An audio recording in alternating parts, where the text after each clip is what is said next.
everyone, welcome back to my channel, Knee Knits. My name is Amy, and here I love to talk about all things knitting. And today is podcast episode number 55, where I'll be sharing what I've been knitting recently. It's the beginning of July, and I'm so excited to be back in front of the camera filming an episode for you all. If you're a returning viewer, you know that I've been on a bit of a break. It was unannounced, but I have not uploaded in, I think, over a month and a half, which is a long break for me, but was well needed to give myself back some free time on the weekends. Even though I've been taking a break from filming, I have not been taking a break from knitting, so I have lots to share with you today, including 3 finished objects, 3 works in progress, and a lot of new yarn and knitting books to talk about. If you're new here, welcome. Thanks for tuning in. I am 28 years old and I live just north of Boston in Massachusetts with my husband, and a recently new addition to the household is our dog Coco, who I'll put a picture of in the video here. I love to knit garments for myself mostly, so today's episode will be talking a lot about summer garments. I really like to dive into what yarns I'm using, and I love to talk about new patterns and knitting books as well. I am wearing a hand knit today. This is camisole number 5 by My Favorite Things Knitwear. I knit this a few years ago in Knitting for Olive Cotton Merino in the color Dusty Blue Whale. I actually haven't worn this tank top in a while, but when I put it on today, I was reminded about how awesome it is. Like, it's such an impressive looking knit with all of the little details. It's knit at a light fingering weight gauge, so everything looks very small, very professional, and I love the color on me. The fit is great, and the cotton merino is a very comfortable fabric to wear in the late spring and early summer where we're at right now. Before we dive into the bulk of the podcast, I want to take a few moments to thank the partner for today's video, Foreo. Foreo Sweden is a skincare brand whose mission is to make self-care simple, easy, and enjoyable. They have a lot of different high-tech products that are great for your skin and really give you some great treatments. I have been a customer of Foreo for several years now, first purchasing their Luna Mini a while back, and recently have been using their UFO 3 and their FAQ 202 as well. The FAQ 202 is the latest generation of LED face mask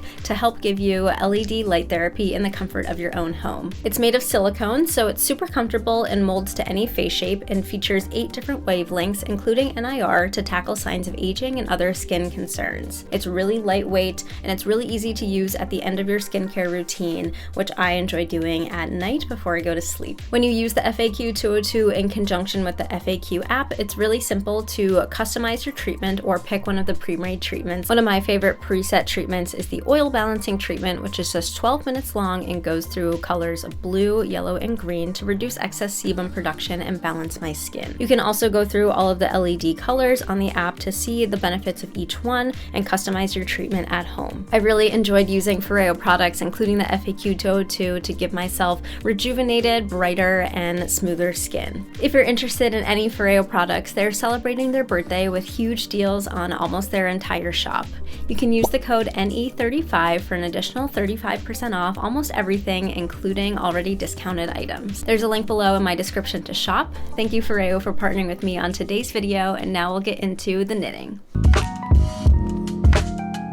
I said we're going to get into the knitting, but my first finished object is actually a crochet project, and it feels like I finished this one a while ago. It's just been so long since I filmed, but I have here my Siren side-slit dress. Now, I normally knit, but in the summer I do love crochet, and recently I was gifted the Summer Crochet book by Janine Miska, which is a latest publication from her. It features almost 20, I think 19 is the count, crochet patterns perfect for summer, and the pattern on the cover of that book really caught my eye, especially since my husband and I were about to go on a vacation to Puerto Rico back in May, so I thought this would be the perfect thing to make for that trip. So it is really hard to show fully on the screen, but this is a crochet mesh dress that's meant to be a cover-up over a swimsuit. I used the suggested yarn from Lion Brand, which was Lion Brand 24/7 Cotton DK. This is in the color cream, which is pretty close to white, but it's not like a bleachy white. It's definitely like an off-white color. This is the yarn right here. It is a 100% cotton yarn. This has a very smooth twist and multiple plies. In this 100-gram ball, there are 273 yards or 250 meters. So it's called cotton DK, but it definitely feels more like a sport weight cotton.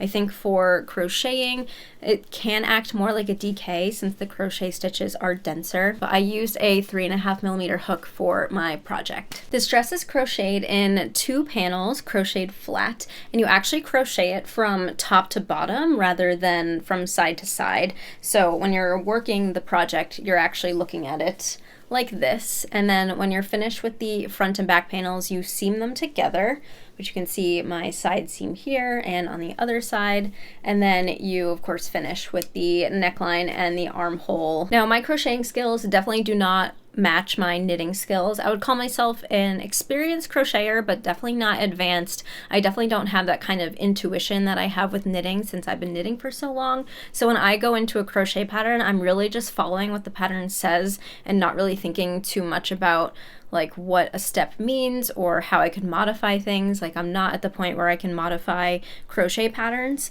but this one I did know I wanted to modify the length, and in the book the pattern is written out really well where right at the beginning it shares if you want to modify the length, this is what you do with your cast on row. So I followed that exactly, and I eliminated 2 repeats of the pattern at the bottom of the dress so that way I could get something that would fit my proportions a little bit better. This crochet pattern is both written out and charted in the book. It looks kind of complicated, but it really was pretty simple. It's just double crochets, single crochets, chains, and like a triple crochet at the end of each row. So a really stunning result for such simple stitches. It is also charted, but I did not really follow the charts that much while making this. And crocheting with the 24/7 cotton was a really enjoyable experience. I'm not a huge fan of knitting with 100% cotton, but I feel like crocheting, it's like a different movement with the hook, and it just makes really nice stitch definition. It was really easy to get those stitches made with the cotton yarn, so I really didn't have any issues using that yarn. I made the second size for myself, and this is meant to be worn with negative ease around both your bust and your hips, and I followed the negative ease suggestions in the pattern, so I think I have about 4 inches of negative ease around my bust on this dress, and then about 8 inches of negative ease around my hips. It's meant to be figure hugging, and this is a really stretchy fabric, so you definitely have a lot of give with sizing, and I found this super comfortable to wear. I feel like I don't really have many notes on this project. It was just a winner in my book. I do really like how the neckline was finished. It has single crochets made through the front loop only, or the back loop only, which I think made a really nice finished result. Same here with the armholes. The actual construction of the panels was pretty basic, like just rectangular shapes. We never had any like angles or slopes. So like I said, for someone with moderate crochet experience, it was very simple. And because this is a beach cover-up, I wasn't really trying to get like the perfect fit in terms of like tank top around my underarms and neckline and stuff like that. If I were knitting like a tank top and it was just like rectangular construction, I probably would be a little bit more picky about it, but for this one, I didn't mind at all. Because this is seamed, you do have flexibility with the side slit to make it wherever you want. I tried to match where the model had put their slit, like right at the edge or like at the widest point of their hip.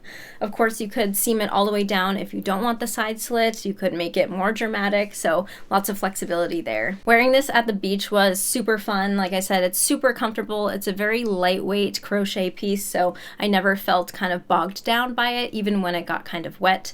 Another benefit of this yarn is it's completely machine washable and dryable, so you don't have to fear getting it like in ocean water or like pool water. Like after I came home from our vacation, I threw this in the washing machine with the rest of our clothes, threw it in the dryer with the rest of our clothes, and it looks just as good as it did when I finished it. So that's a big benefit of this yarn. Really happy with how this came out. It kind of makes me want to crochet more dresses, like maybe something of a similar shape that isn't meant to be a cover-up, like something that's not mesh that I could wear on like a normal day. So we'll see if that ever comes to fruition. So I'm really happy with the Siren side slit dress. Would definitely recommend this pattern to anyone who wants to dabble in crochet. Maybe you're normally a knitter like I am. I think this was pretty beginner friendly and obviously a really stunning finished result. The pattern is in the book, but it is also available separately as its own independent pattern, or you can purchase a kit from Lion Brand with the yarn. I think even up to the largest size, it's like less than a $35 kit for the cotton, which is a really good deal. And if you get a sale going at Lion Brand, that's even better.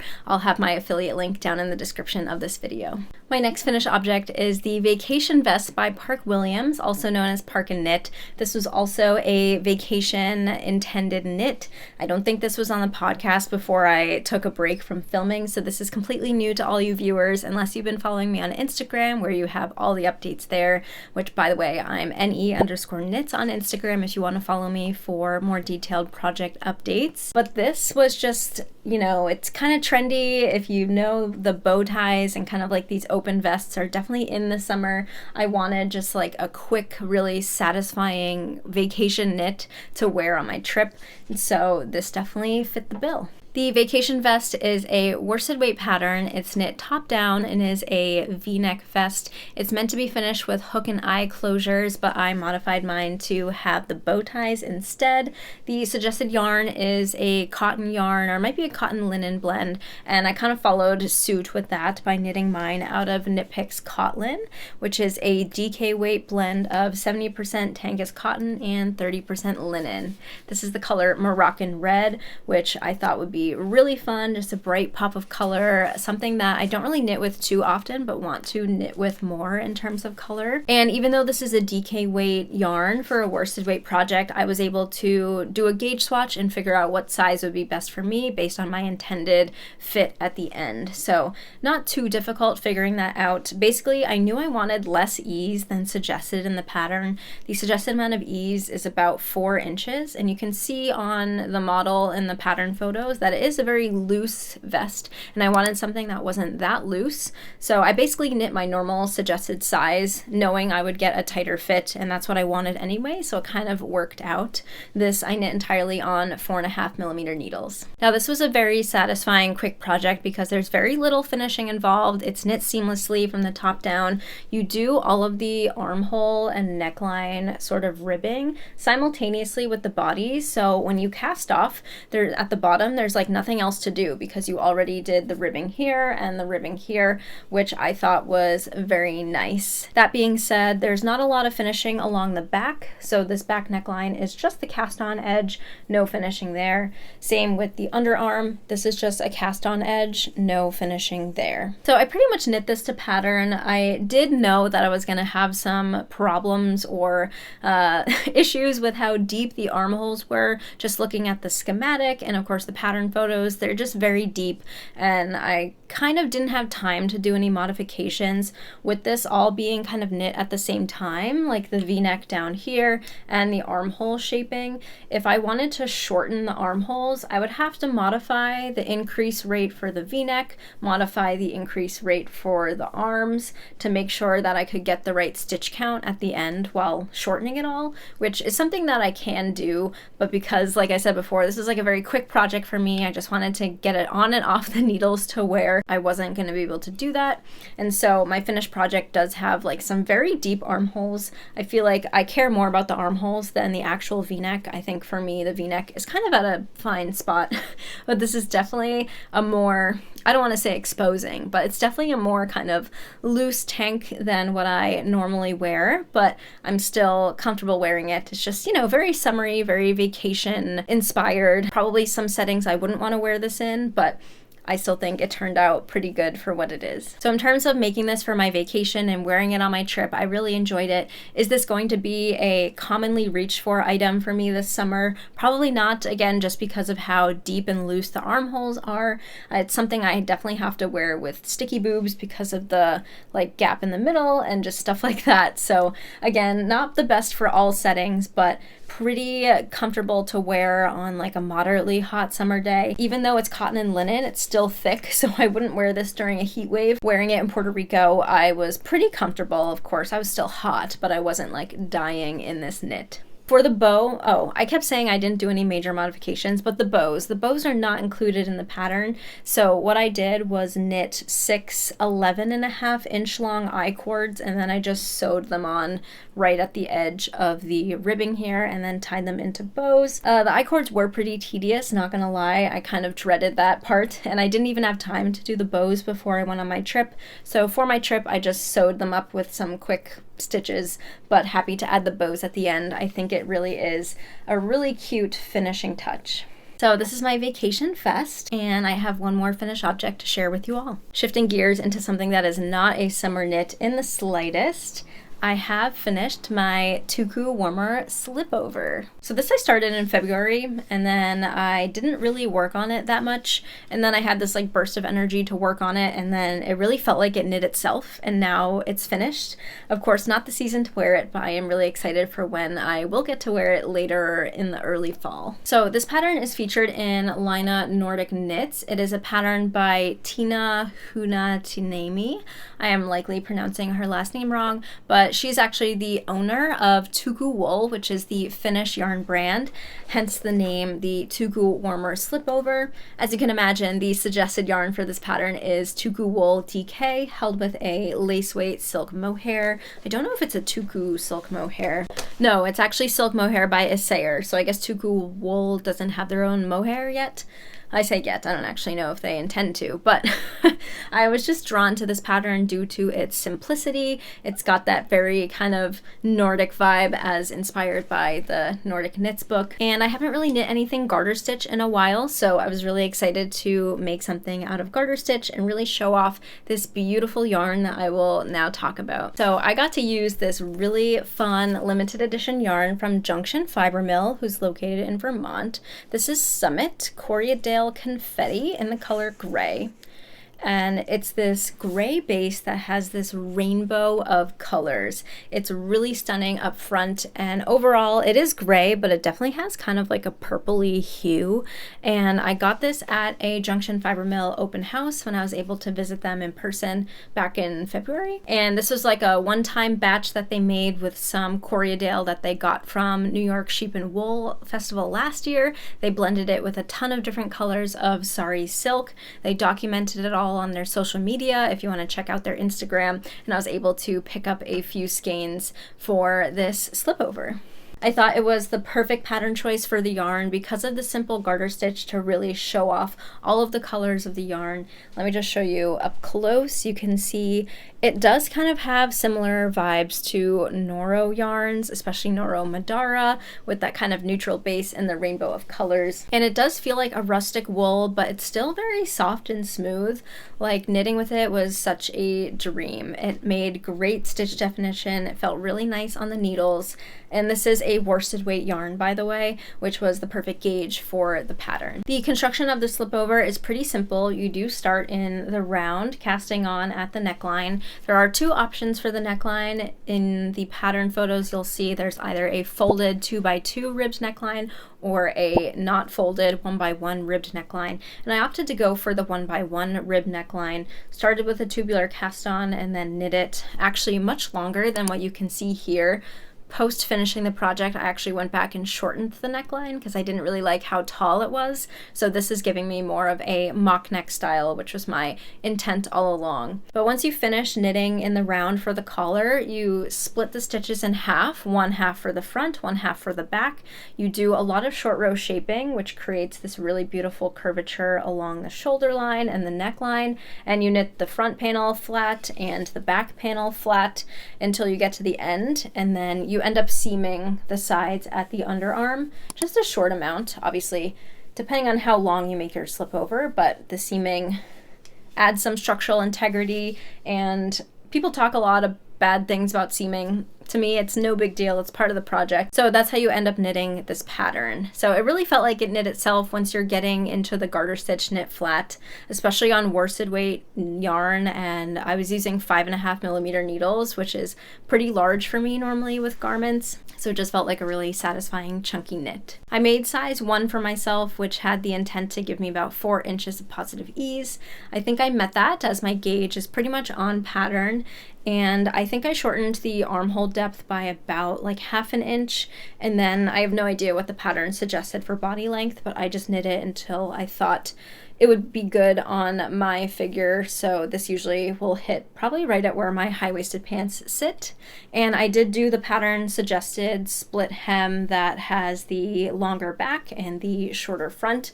I think it's just a really stunning detail, and you can see the I-cord edges from the armhole do extend down into the bottom hem ribbing, which I think is such a classy detail. If you hop onto Ravelry and read some pattern reviews of this pattern, some people were not a fan of how the I-cord construction for the armholes was written, and I actually agree with a lot of that sentiment, so I modified my I-cord edging a bit. In the pattern, you make the I-cord edging by slipping the first 3 stitches on every row, so that means that on one side of your right side, your I-cord is facing one way, and then on the other side, your I-cord is facing the other way.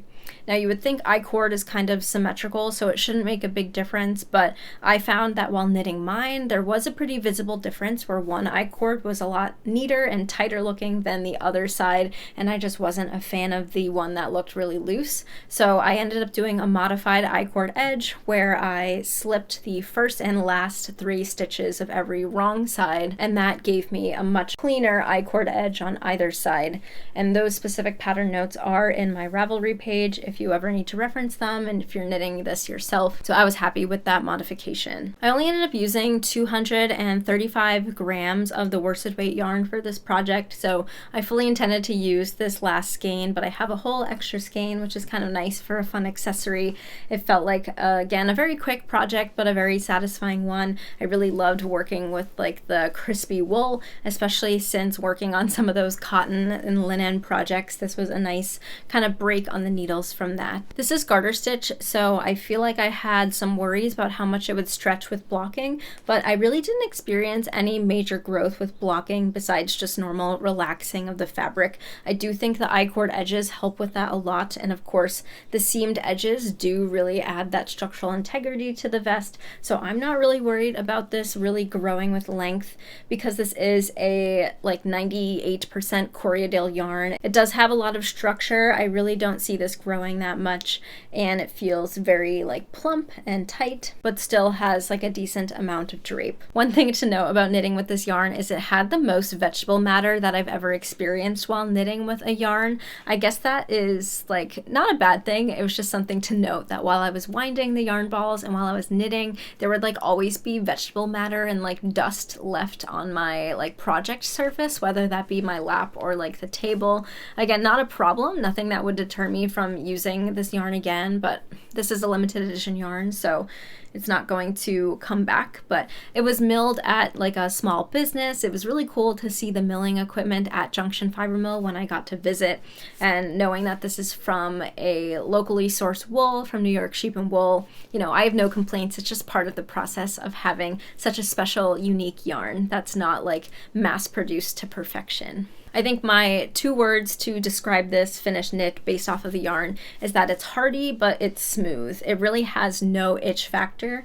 I feel like I could wear this with nothing underneath it, which I think is a really cute look, just as like a vest itself. But of course, this will be really nice with t-shirts and long sleeves underneath it for the fall and the winter months. Those are my 3 finished objects, so now let's get into my works in progress.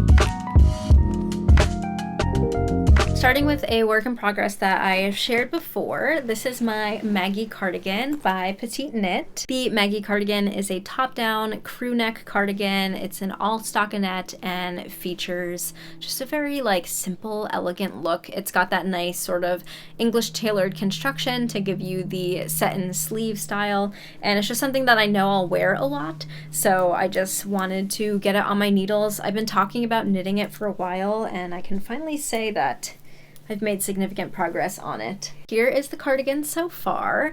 I'm knitting it out of this gorgeous like navy black color from Sewrella. This is the color Audition in their classic DK base. This is a 100% superwash merino yarn, DK weight. Even though the Maggie Cardigan pattern is knit at a sport weight gauge, I was able to get gauge with this DK weight yarn. It is like a little bit denser in terms of fabric construction than if it were knit with the sport weight yarn, but that is perfectly okay with me. The construction of this cardigan is very fun and engaging at the beginning to get the tailored sort of shoulder shape that they have here.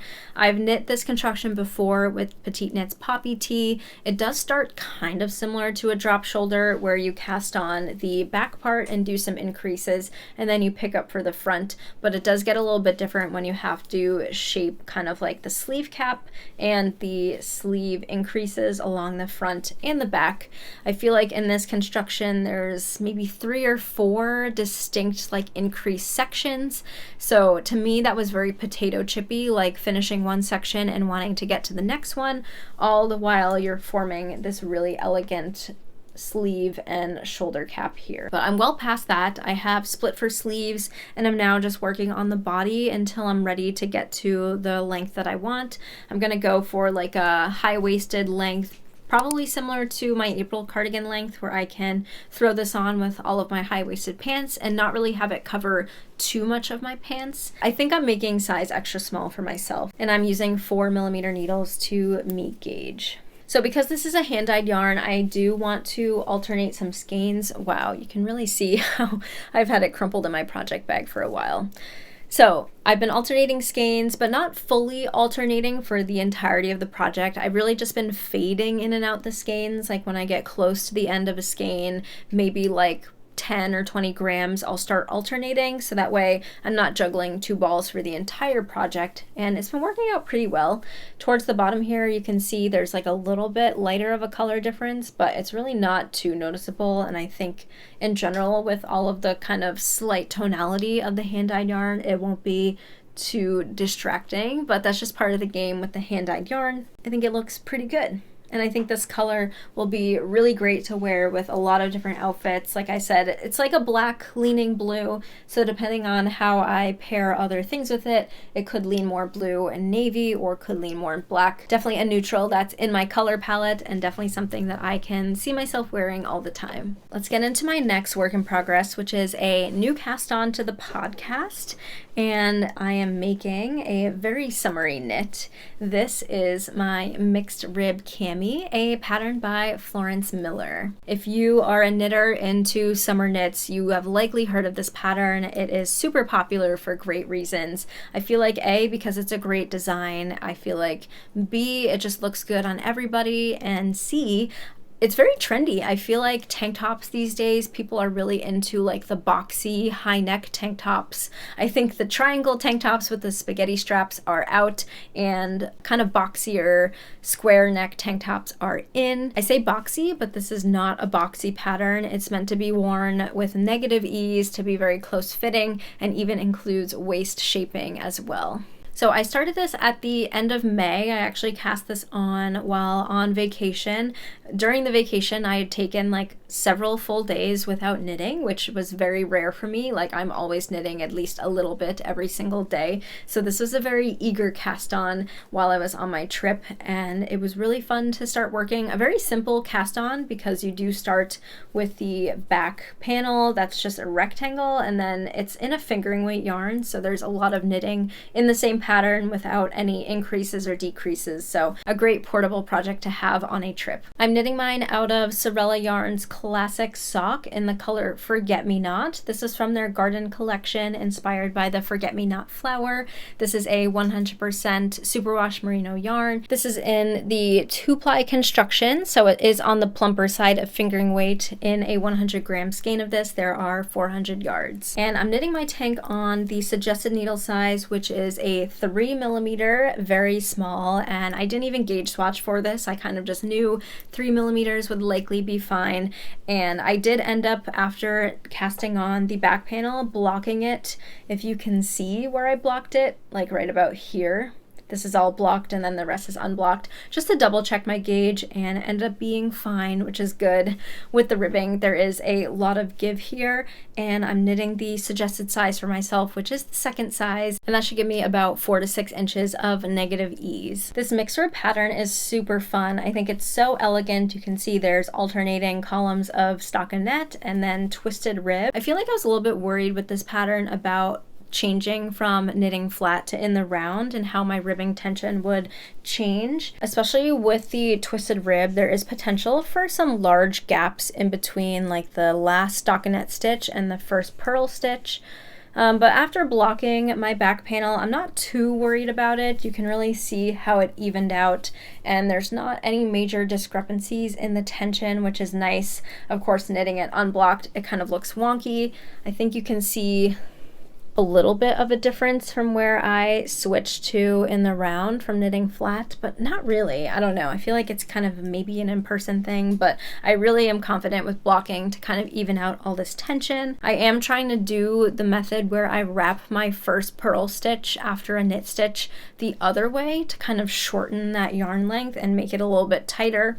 I've been doing it. I don't really know if I see a visible difference on the stitches where I've been trying it and the stitches I haven't been trying it, but I do know that is a common method if you do have kind of like that big gap between your knit column and your purl column while ribbing. You can wrap your purl the other way. It shortens the yarn length and therefore should tighten up the purl stitch and the knit stitch. But again, I've been trying it, don't really see too much of a visible difference, so I don't really know if I'll continue to do that, but we'll see. Overall, I'm really happy with how this project is turning out. I feel like anytime somebody knits a fingering weight garment, all they can talk about is how slow it feels.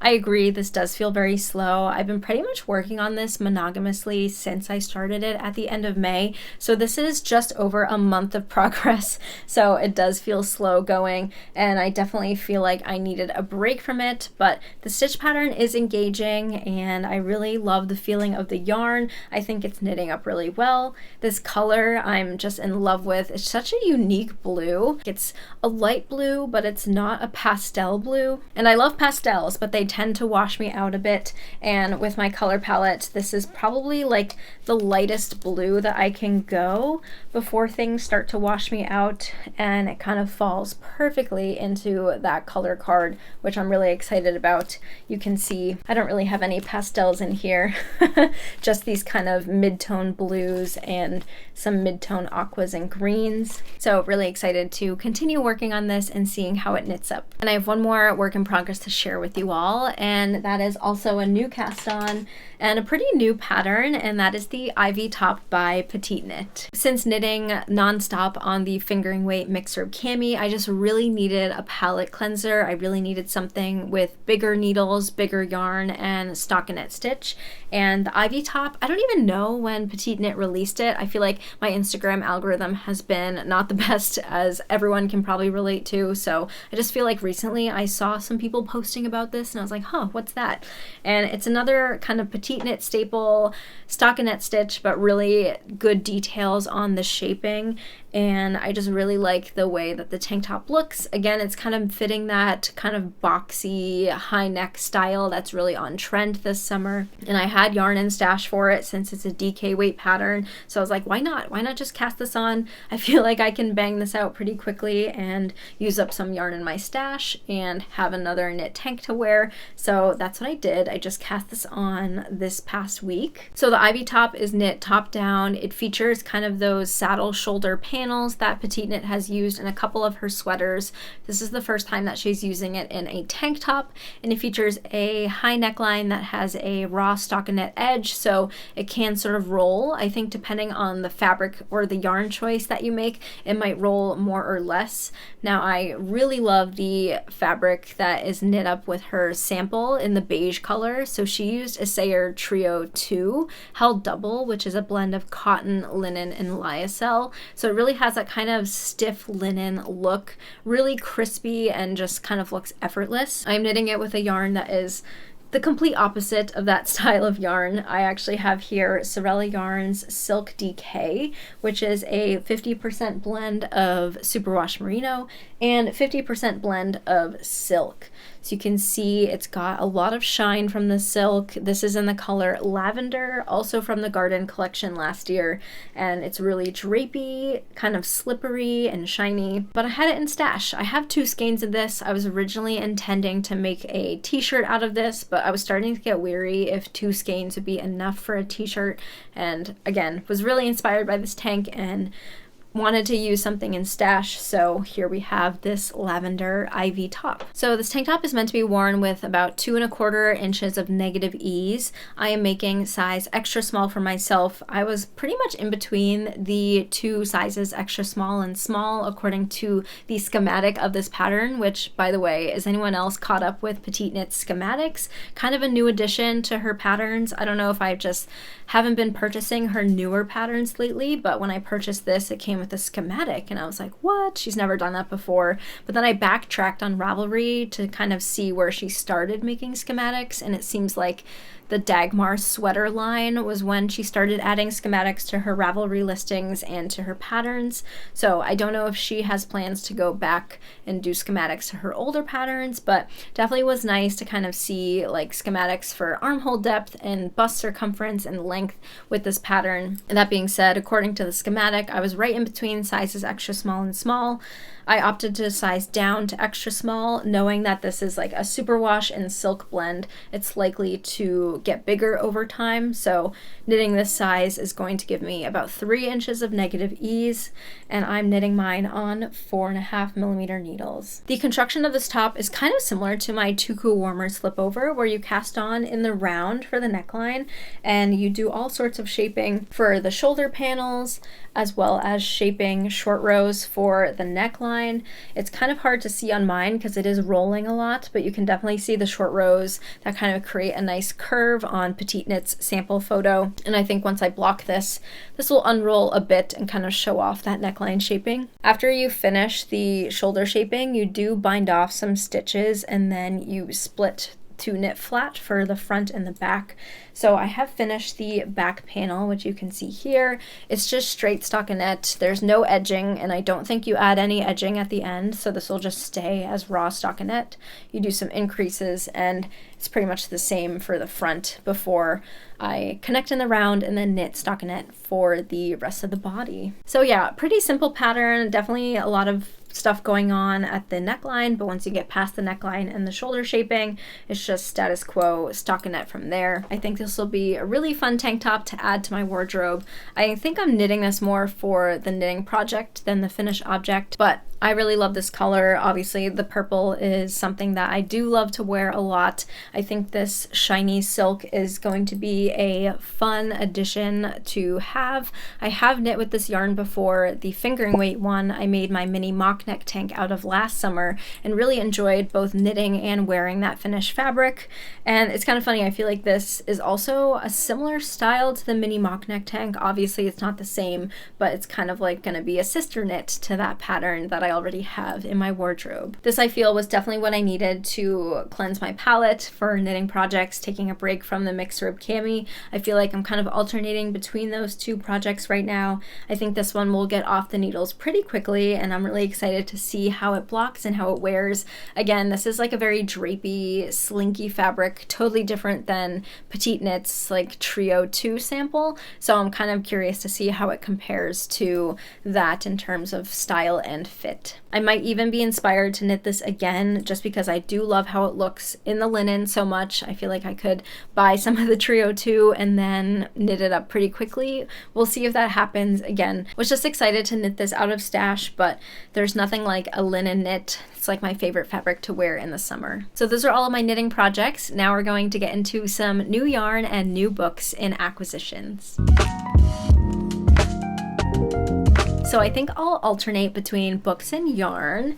A good handful of stuff because I forgot to do acquisitions for my previous podcast from a while ago. So I have those acquisitions, and then of course I have some new stuff that was sent to me and some new stuff that I bought in between. So let's start with a new book. This was sent to me by Lina Publishing, and it is Everyday Knits Easy Wardrobe Essentials by Paula Narkiniemi, also known as Paula Knits on Instagram. She is a designer from Finland, and I've recently been attuned to her patterns patterns. They have, a very classic kind of Scandinavian vibe, but with some extra details that makes it a lot of fun. This is a recent publication that has a variety of different sweaters and accessories that I really could just see myself knitting and wearing. In this book, all of the patterns are named after popular songs, and I think that's really fun. There's some stuff like this tank top called Sunny. We have some ruffle socks called Love Fool. This is Halo, a fluffy kind of boucle knit cardigan. This blouse is stunning, called Jolene, knit out of Sari yarn with these really beautiful cables that shape this kind of peplum style sweater. And the last pattern I'll highlight is called No Ordinary Love, which is this simple cabled cardigan that just looks really effortless to throw on and wear with different outfits. So really excited to have this book in my pattern collection. These knits I feel like are more suited for the winter, so I'm probably not going to knit anything from here until we get into the cooler months, but definitely check out this book if you're interested in just kind of that effortless, casual Scandinavian vibe knitwear. All right, I have yarn that I bought from Holst Garn back when I was doing my promo with Holst. I, of course, stocked up because they were doing the coupon code. I did get some Holst Garn Coast, which is their blend of 55% lamb's wool and 45% cotton.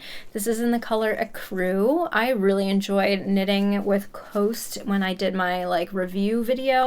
It's very smooth, it feels like wool when knitting, but the finished fabric kind of feels like cotton when you wear it. So definitely really versatile yarn, honestly, for both warm months and colder months. It's okay to wear a cotton wool blend sweater in the winter. So I did get enough to hold this double because it is a really light fingering weight yarn, and I want to knit the Elizabeth blouse by Petite Knit out of this. It'll just be a staple neutral colored polo sweater that I'm just really excited to work on and to have in my wardrobe. I think in this blend yarn, it'll just be something really easy to throw on in the fall and in the winter. And I don't have enough white knits, so I think it'll be really nice to have this kind of off-white color in my wardrobe. And also from Holst, I'm probably the most excited about this new yarn. These two yarns together, I think, are just gonna be so fun to knit with. I mean, look at that color combo. So this is a sweater quantity I have of Holst Garn Super Soft, which is their flagship 100% wool yarn in the color Cranberry, a very Amy color. It's a very warm kind of magenta purple that I really love. I don't really think I've knit anything with this exact color before. And I'm going to pair it with Tuku from Holst Garn, which is their 100% alpaca lace weight yarn. This was my favorite combo from when I tested out their yarns. The super soft plus Tuku at a DK weight gauge is just stunning. It's got a lot of structure, but it's super soft and beautifully heathered for sweaters. And this is in the color Blossom. It was part of their perfect match, so together these will make a really nicely blended color combo. I haven't swatch with them yet. Once we get into the cooler months and I'm back into sweater mode, this will probably be something that I cast on pretty early into the season. I really want to make the Yoon sweater by November Knits out of this. I think it'll just be a really stunning project to have on the needles and to wear. All right, another book. This was sent to me by a new to me online craft bookstore called Red Hen Books. They are based out of Portland, Oregon, and the owner of the store, Anne, had reached out to me. She is a crafter, a knitter, has watched my podcast, and she was like, hey, I would love to send you a book from my shop. And I was like, oh, thank you so much. Of course, would love to get a new book. And they have a great selection of knitting books. I feel like they have a lot of the popular books from Lina Publishing, including this one by Kutovakika, as well as a ton of other books from other publishers and other designers. And this book I've had my eye on for a while. It just has a lot of sweater patterns that I can see myself making in the winter. I feel like Kutovakika has a lot of very intricate patterns that are really stunning, as well as a really good selection of staple patterns, such as the coffee run sweater featured in this book. It's a raglan, but it has some really nice details of twisted stitches that I think would be a really fun knit. I also really love the Take Me Out sweater in this book. It features some eyelet details, some cables. Again, just with that mohair and wool combo, I feel like it's just a really pretty sweater. And probably the most intricate sweater in the whole book is called My Favorite Story. This is an all over cable wool and lace raglan sweater that is oversized. She has it knit here in this beautiful kind of ballerina pink combo of merino and mohair, and I just love this pattern. I definitely want to get it on my needles this winter, but it just feels like a super kind of cozy throw on sweater in like the deep winter months with like a hot chocolate and sitting by the fire. It looks great. So really happy with Knits to Wear. It's not Veronica Lindbergh's most recent publication. She also has the book called Knit This, which is also available at Red Hen Books. I feel like the patterns in this kind of spoke to me more than her newer book, but feel free to check out the books. Red Hen Books was really kind to offer all of you a coupon code at the shop. You can use the code NEKNITS15 to get 15% off your purchase. So if you're interested in supporting a small business, definitely check them out. I'll link them below. The coupon code and the link is not an affiliate link. I just really wanted to share the shop with you all. In addition to knitting books, they have a ton of other craft categories as well as some supplies. So happy to pass them along to you as a new discovery. Thank you, Anne, for sending me this book as well as this tote bag. Really excited to use it for some books or some projects. All right. Some new yarn, some new summer yarn from Sewrella. So this was sent to me. Sewrella Yarn has unveiled a new summer yarn base called Cotton Linen Wool. They sent me this yarn as part of their Summer in London collection, which has since ended, but I just really wanted to talk about this base because it is available as part of their Summer Tonals collection, which is called La Dolce Vita, inspired by Italian summers, and this base is available in all of those colors all summer long. This is a fingering weight blend of cotton, superwash merino, and linen. It's 60% superwash, 30% Pima cotton, and then 10% linen. There are 437 yards or 400 meters in this 100 gram skein. I did get this in the color Arome, which is this kind of beigey, orangey tan color. And the feel of this yarn, it's very soft, but it definitely has a little bit more of that rustic heathered look from the cotton and the linen. It does have a little bit of that stiffness from the cotton and the linen, and I was able to swatch it on, I think, 3mm needles, which you can see here, the fingering weight. It's a very small gauge, a very tight gauge swatch, but it did block out really softly. I kind of like the kind of rusticness. I say rustic, but it's like rustic in look. Maybe heathered is a more correct way to describe it. You can see how all of the fibers in the yarn kind of pick up the color in a different way, so it has kind of like that multifaceted look in each strand. But it is very soft. It has a kind of cottony hand feel when you first touch it, but I think still has a lot of like substance due to the superwash merino and because of the linen. Because it's a fingering weight yarn, I do think this would be comfortable to wear next to skin in the summer because it is just very lightweight and very thin. I would love to knit a t-shirt out of this. I have been eyeing the Fern Tee by Pernille Larsen from Knitting for Olive, which is a top-down circular yoke all over lace t-shirt. I think it would be stunning in this color. I feel like the yarn itself would show off the lace pattern really well, and I think in that flowy kind of circular yoke construction, the cotton linen yarn would really go nicely in that pattern. Cotton linen wool is available in the Summer Tonals palette, available all summer long, so for the next 3 months or maybe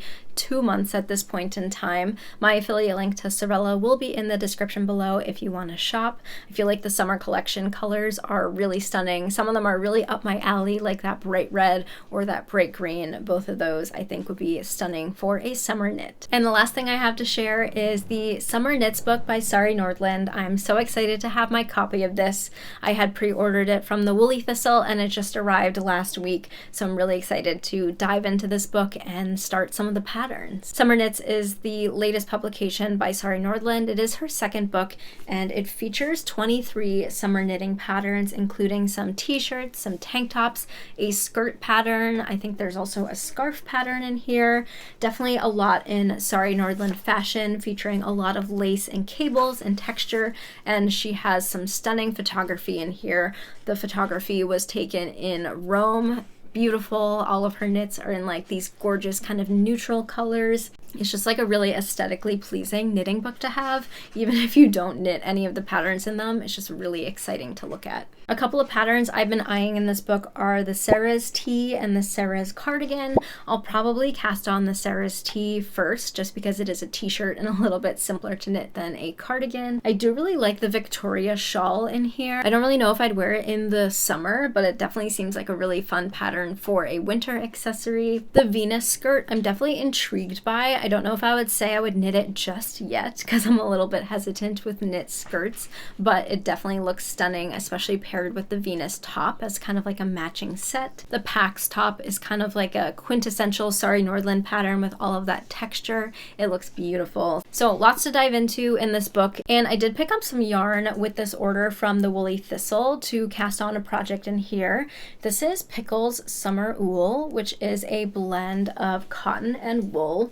It might actually be the same percentage as Holst Garn Coast because it's 55% lamb's wool and 45% cotton. And this is a sport weight ball of yarn. So in the 50-gram ball, there is 175 meters or 191 yards of yarn. So I just pulled out the Coast again. It is 55% lamb's wool and 45% cotton. So these are exactly the same fiber blend, and they're even similar colors, which is funny. But yeah, different weights. So I got the color Natural White, which is kind of like an off-white, kind of creamy color. Again, trying to incorporate more white into my knit wardrobe to really show off some textured knits. This does have a tighter twist, and it looks like a 4-ply yarn.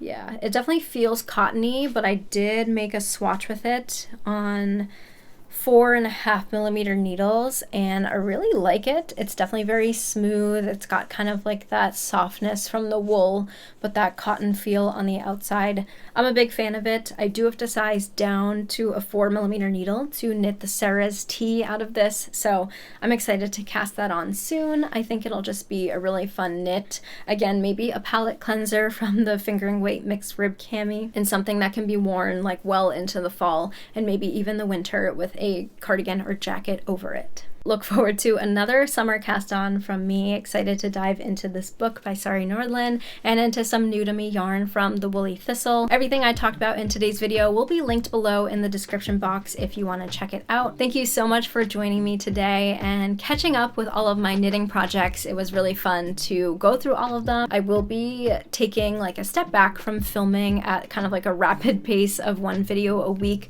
I just think it's going to be better for my own personal schedule to kind of slow down a bit.